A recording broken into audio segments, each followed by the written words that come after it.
Bloomberg Audio Studios. Podcasts, radio, news.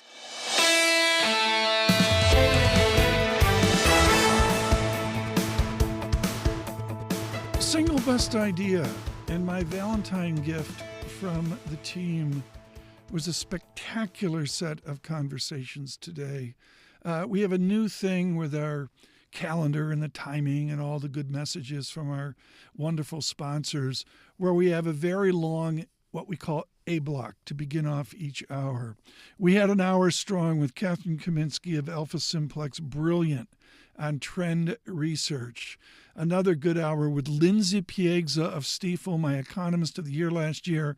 Dr. Piegza has a stunning call, an outlier call on sub 2% real GDP out there with finally a diminished inflation. She gets nominal GDP, top line animal spirit to the low 4%, even under 4% region. I can't convey on Valentine's Day what a lonely call that is.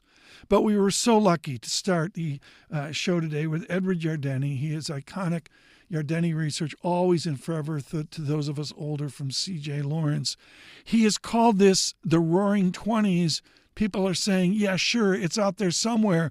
Ed Yardeni says on this Valentine's Day, the Roaring Twenties is now. You know, it's like when you go over to grandma's house and it's a long drive and the kids are in the back asking, are we there yet? I think we're there in terms of the so-called nirvana norm for the economy. The dual mandate has been accomplished. We've got the unemployment rate at 4%. We've got real GDP rising at around 3%, and we got the inflation rate not quite at 2%, but somewhere around 2.5% to 3%. And so the Fed has accomplished what it wants to do, which leads me to conclude that there's really no reason for the Fed to lower interest rates anymore. And indeed, I don't really think that there was much reason for them to lower it by 100 basis points. And my friends of the bond vigilante seem to agree with me, because the bond yields rose 100 basis points as the Fed lowered the Fed funds rate by 100 basis points. Near all-time highs, Ed Yardeni on his bull market. To review, Yardeni and the great technician Ralph Ancampora, a few others as well, calling for a bull market October, and I can't believe I'm saying this, over 2 years ago, 2022. And we make note of Benjamin Laidler, then at HSBC and now in London. Ben Laidler really calling a bull market on Christmas Eve of 2018, which is forever ago. Whatever it is, it's a bull market, and we thank Ed Yardeni for that perspective. Of course, so much going on in international economics wrapped around tariffs and reciprocity. Ed Yardeni on the tariffs. I'm very happy that they're using the word reciprocal rather than retaliatory. Retaliatory is what the Smoot-Hawley tariff was in June of 1930. We raised our tariffs without any concerns about the impact in other countries, and other countries retaliated, and we had a world depression.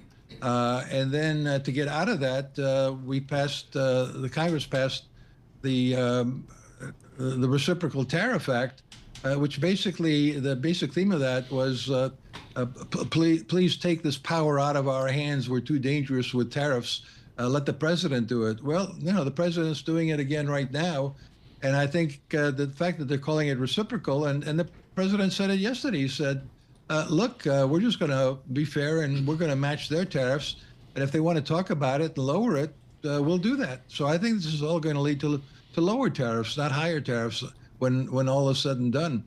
Ed Yardeni there with a constructive thought on what we're all focused on. The news flow, absolutely extraordinary. On your commute on Apple CarPlay, Android Auto, Good Morning 99.1 FM in Washington, up to 92.9 FM in Boston.